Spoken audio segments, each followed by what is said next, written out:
العوافي عليكم يا حبايبي.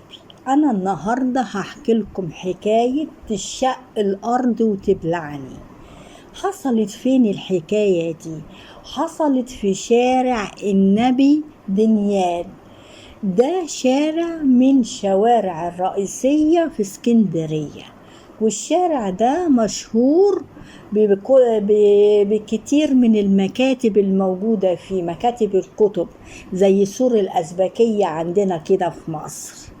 والشارع ده اتسمى على اسم شيخ، والشيخ ده الضريح بتاعه موجود في ايه؟ في شارع النبي دانيال. الشارع متسمي على اسمه.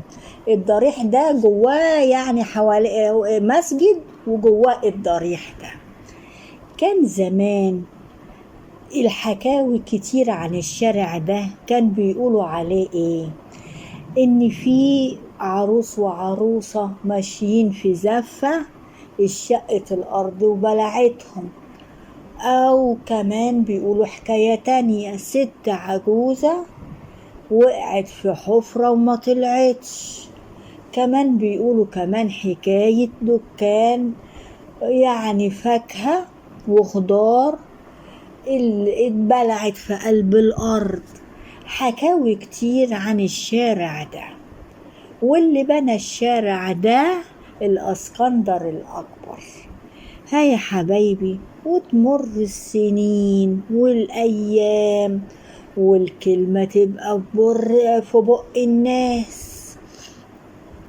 تنشق الأرض وتبلعني. امتى بنقولها؟